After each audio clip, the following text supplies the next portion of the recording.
Everyone get ready because today we are going deep into the world of questionnaires. Ooh, Yeah, questionnaires. you know those sneaky little tools that researchers are always using to measure? Yeah, Like yeah. everything from how much coffee you drink to, Uh-huh. well, your emotional state, for example. Fascinating stuff. It is. And this is actually episode 6 of our deep dive into modern medical statistics. Episode 6 already. Wow. I know, right? Time flies. And so today we are going to figure out Okay. how those questionnaires actually work. How they work. Great. Yeah, and thankfully, joining me to unpack all of this is our expert in all things research methodology. Happy to be here.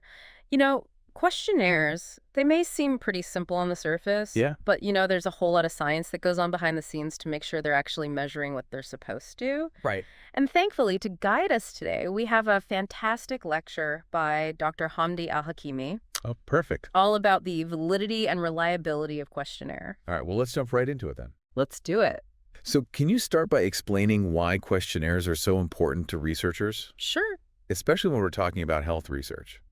Yeah, well, think about it. How do you measure something like stress or anxiety? You can't exactly just take a blood test for it, right? Right. Questionnaires give researchers a way to get at all of those things that we can't see or observe directly. Oh, Like, feelings, attitudes, experiences, that sort of thing. that makes sense. But it seems like everywhere you look these days, Yeah, there's a new survey or a questionnaire popping up. it's true. Wouldn't it just be easier if researchers just, started from scratch and created a brand new one each time? You'd think so, wouldn't you? But can you imagine the chaos? I guess so. I mean, every researcher who wants to measure something like, say, stress would be using their own unique questionnaire. Mhm. And then it'd be almost impossible to compare results across different studies Oh, okay. or build on what we already know. So it's better to have some consistency. Absolutely. That's why researchers try to find existing questionnaires whenever they can, Oh, ones that have already been vetted and validated. so it's kind of like, making sure somebody hasn't already invented the perfect measuring tool before you try to build your own. Exactly. If a researcher can find a questionnaire that's already out there Right. that measures what they need Yeah. in the language they need, they're golden. Okay, that makes sense. Now, sometimes, though, a researcher might find the perfect questionnaire, Uh-huh. but it's in a different language. Oh, what happens then? Well, they don't just plug it into Google Translate and call it a day. Oh, okay, good. Translating a questionnaire, it's a really meticulous process. I bet. You have to make sure that the meaning of each question is preserved, all the nuances, Uh-huh. and that it's culturally appropriate for the new audience, right? That's interesting. And even after it's translated, it goes through a whole validation process to make sure the translated version is as good as the original. Wow, that's really fascinating. It is. It's a lot of work. So what happens if researchers just can't find an existing questionnaire that does what they need? Well, if there's really nothing out there that fits the bill, Right. only then do they start thinking about building one from scratch. Oh, wow. But it's not a task that they take lightly, I'll tell you. I bet. The very first step is to define exactly what it is that they're trying to measure. Okay. Researchers call this the construct. The construct. Yeah, so for example, if they're interested in measuring something like quality of life, Okay. they need to break that down into smaller parts. Okay. Like physical health, emotional well-being, social relationships, things like that. So it's like building a really detailed blueprint for your questionnaire. Yeah, that's a great way to put it. Okay. To make sure you cover all of the important pieces of that complex idea. Right. And once they have that blueprint, they have to decide what format the questionnaire is going to take. Okay. Will people fill it out on their own? Right. Or will a researcher ask the questions? And then there's what types of questions to include. Right. Like, you have those multiple choice questions. Yeah. You have the ones with the sliding scales, like strongly agree to strongly disagree, Mm-hmm. and then the open-ended questions where people can just write in whatever they want. Exactly. And choosing the right type of question is really important. I bet. It all depends on what you're trying to measure and who you're asking. Okay. And of course, the wording of the questions themselves, super important. Oh, yeah. They need to be clear, concise, and avoid any jargon or leading language. Right, because you don't want people to misunderstand the questions. Right. Or feel pressured to answer a certain way. Exactly.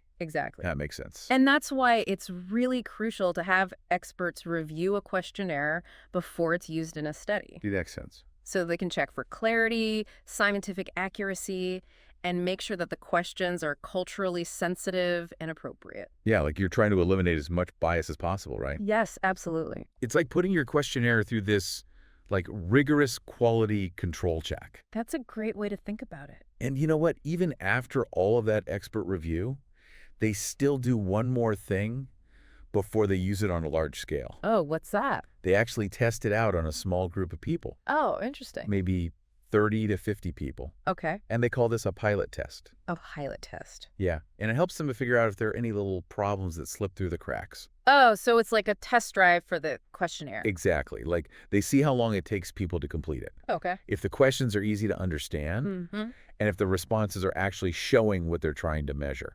That's really smart. Okay, so we've talked about why questionnaires are so important Yeah.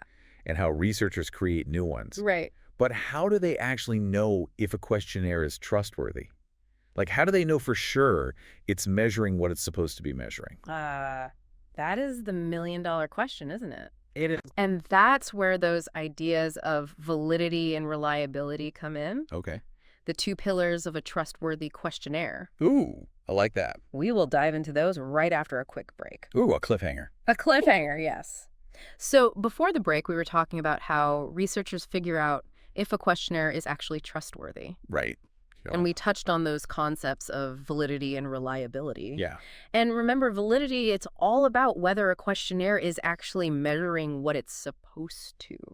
Okay. Like, are you actually hitting the bullseye on the target? Right, but even if you hit the bullseye, Yeah, hitting it once doesn't really mean much if you can't do it consistently. that's a great point. So that's where reliability comes in, right? Exactly. Reliability is all about consistency. Okay. So even if our questionnaire isn't hitting the bullseye perfectly every time, Yeah. we at least want it to hit the same spot consistently, you know? So going back to that target analogy, Yeah. like a reliable but invalid questionnaire, it would be kind of like hitting the same off-center spot on the target every single time. A perfect analogy. Thanks. You're getting the hang of this. I'm trying. So let's talk about how researchers assess reliability. Okay. One way they do this is with something called retest reliability. Test-retest reliability. Yeah. So what do you think that means? Well, I'm guessing it means giving the same questionnaire to the same group of people twice. You got it. Yeah. Give the same questionnaire to the same people at 2 different times. Okay. And the idea is if the questionnaire is reliable, Yeah. people should give pretty similar answers both times, Okay. assuming, of course, that whatever the questionnaire is measuring hasn't actually changed in between those 2 tests. Right. That makes sense. So it's like making sure the questionnaire is giving consistent readings over time, okay. like a reliable thermometer, right? Yeah, yeah, like a thermometer always showing the same temperature for the Experiment, same yeah. level of heat. Yes. Now, of course, there are a couple of things to keep in mind with this test-retest thing. Okay. Like, if you're measuring something that tends to change a lot, Yeah. like, say, mood, Right, right. you don't want to wait too long between those 2 tests. Because people's moods could genuinely change between the first and second test. Exactly. Right. And then that would mess up the reliability assessment. So the timing of those tests is super important. Researchers need to be pretty thoughtful about that. Absolutely. Now, another important type of reliability Yeah. is something called internal consistency. Internal consistency. And this one is all about how well the different items or questions within the questionnaire are working together. Okay. Are they all measuring the same underlying concept? I see. So if you have a questionnaire about, let's say, anxiety, Yeah. you want to be sure that all the questions are actually about different aspects of anxiety. Yes. And not about, like, something totally different. Exactly. And there are ways to measure this statistically. Yeah. One common one is Cronbach's alpha. Cronbach's alpha. Yeah, you've probably heard of that one. I think I've heard that name before. And basically, the higher the alpha value, Uh-huh. the more consistent the items are. Oh, okay. So a high Cronbach's alpha is a good thing. That's right. It means the questionnaire is internally consistent, Okay. and it's likely measuring that single concept it's supposed to. Okay, that makes sense. So here's a little thought experiment for you. Okay, I like thought experiments. Can you think of a situation where a questionnaire might be reliable, meaning it gives you consistent results, Yeah. but not valid, meaning it's not actually measuring what it claims to be measuring? Oh. Let me think. Take your time. Ooh, I know. What about, like, a scale that always shows you 5 pounds lighter Okay. than you actually are. Mm-hmm. So it's reliable because it's always giving you that same wrong reading. Yes. But it's not valid because it's not actually showing you your true weight. That's a fantastic example. It really illustrates why both reliability and validity are so important. Right. Because a reliable but invalid questionnaire, that can be really misleading. Yeah, you'd think you're making progress, Right. but you're not really. Exactly. You're getting consistent information. Yeah. But it's ultimately inaccurate. Wow. Okay, that's a really good point. So we've got validity, hitting the bullseye, Uh-huh. reliability, hitting the same spot consistently. Okay. But how do researchers actually put these ideas into practice? Yeah. How do they actually test for validity and reliability in the real world? Right, because it sounds pretty It complicated. can be, yeah. Like, how do they do that? Well, researchers use all sorts of statistical techniques and methods. Okay. And it really depends on the type of questionnaire and the concept being measured. Okay. But I can give you a little taste of what's involved. Yes, please. I'm very curious. So, for example, remember when we talked about factor analysis Yeah, earlier? as a way to assess construct validity? Right, right. Well, that same technique can also be used to assess reliability, Oh, interesting. specifically internal consistency. So factor analysis is kind of a multi-purpose tool. Exactly. Researchers can use it to check both the validity and the reliability of a questionnaire. Wow, okay. So let's make this a bit more concrete. Okay, love that. Let's say some researchers are developing a new questionnaire to measure stress levels in college students. Okay, yeah. How do you think they would go about making sure that questionnaire is both reliable and valid? Okay, well, first they'd have to define what they mean by stress. Good point. Right, because stress can mean so many different things to different people. Absolutely. Are they talking about academic stress or social stress or financial stress? Yeah, or maybe all of the above, right? Right, so they had to be very clear about their construct. Precisely.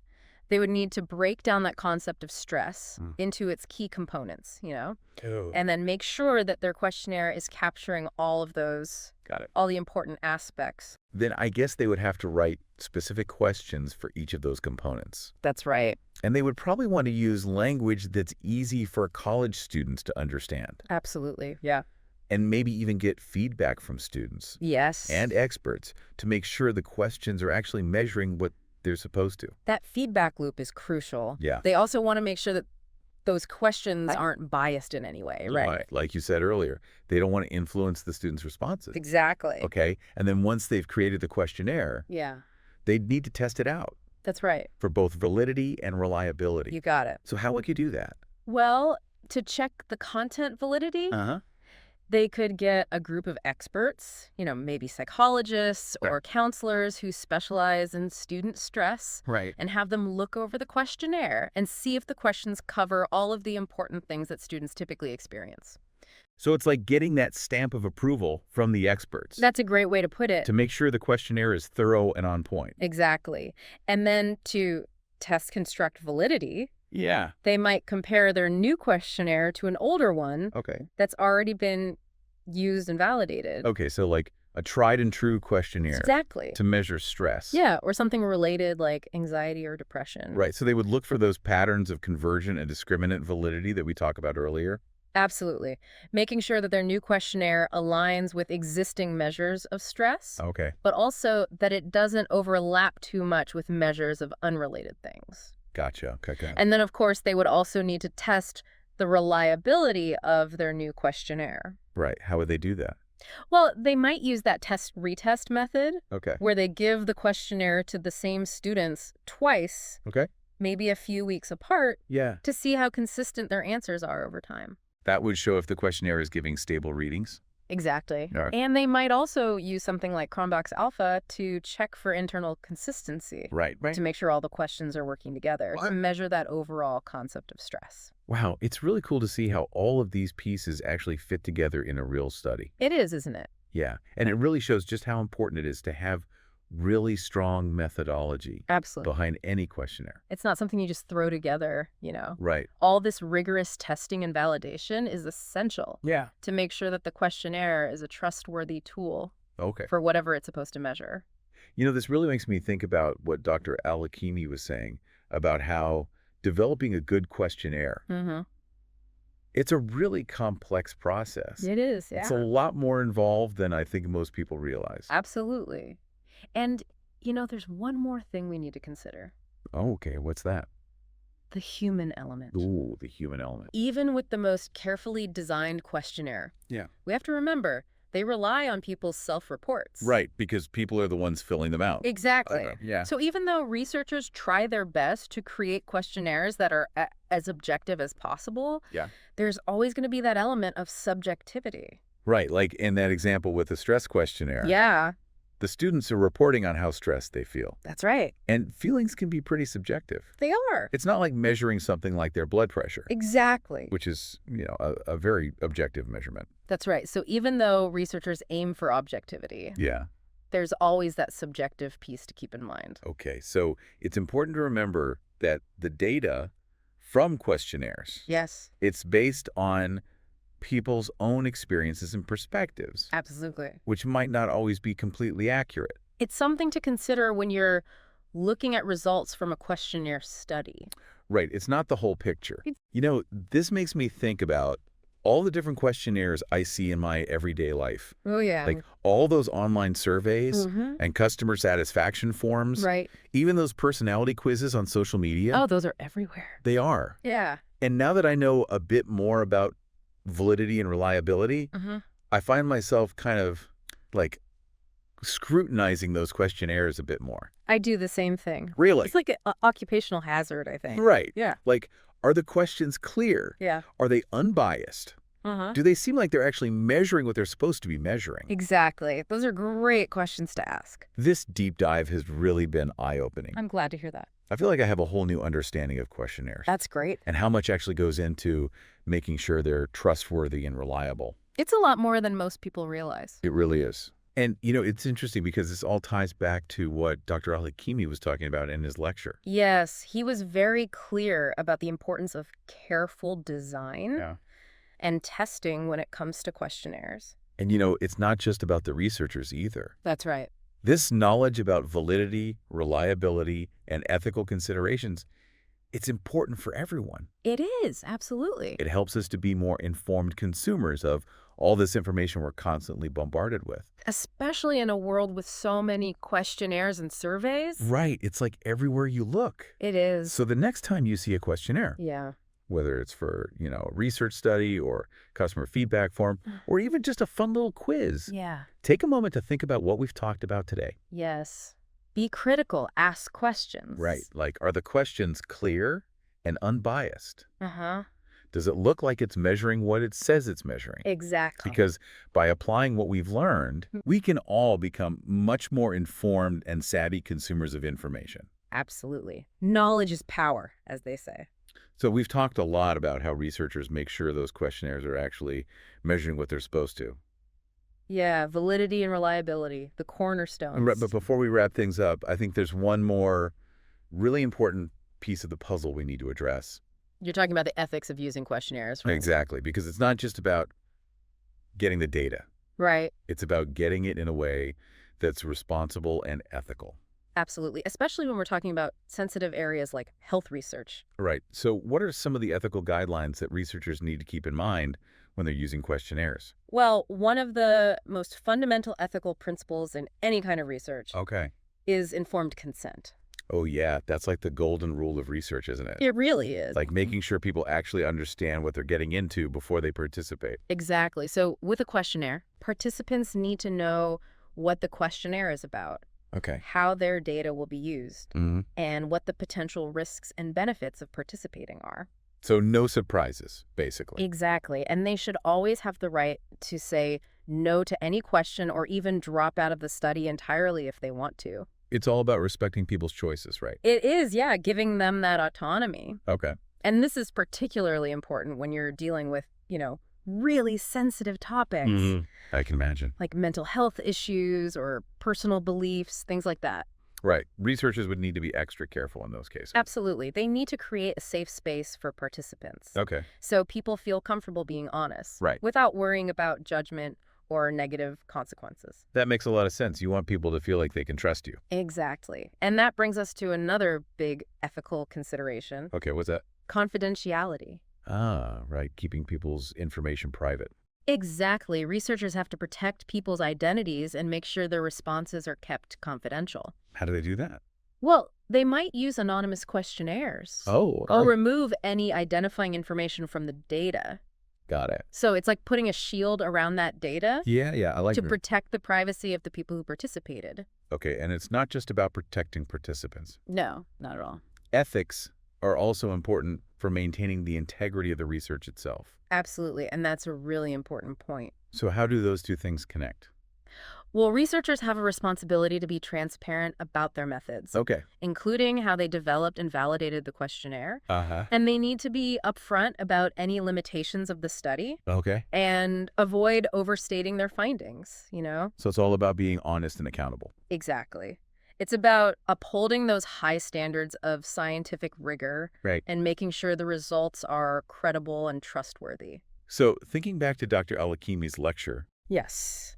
he really emphasized that creating a solid questionnaire, one that you can trust, Yeah. it's a complex process. It really is. It takes a lot of careful thought and effort. And ethical considerations are a big part of that. Absolutely. Every step of the way. This deep dive has really made me think about questionnaire in a whole new light. It's fascinating stuff, isn't it? It really is. And I feel like I've gained a much deeper appreciation for all the work that goes into making sure those questionnaires are actually measuring what they're supposed to. And that they're used ethically, which is just as important. Absolutely. And it's not just for researchers either. No, not at all. This knowledge is valuable for everyone. It is. It helps us be more critical consumers of information. Right. Especially with so many questionnaires and surveys out there. Exactly. So the next time you come across a questionnaire, take a minute to think about what we've talked about today. Yeah. Ask yourself, Yeah.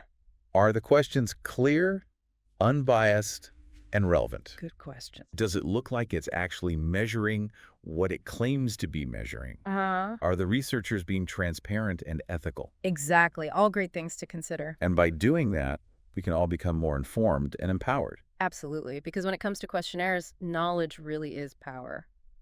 Well, on that note, I think it's time for us to surface from this deep dive into the world of questionnaires. I agree. It's been a great journey. Thanks for joining us, everyone, and we hope you learned something new along the way. And thanks to Dr. Al-Hakimi for sharing his expertise with us. We'll see you on our next deep dive, where we'll be exploring another fascinating topic. Until then, stay curious.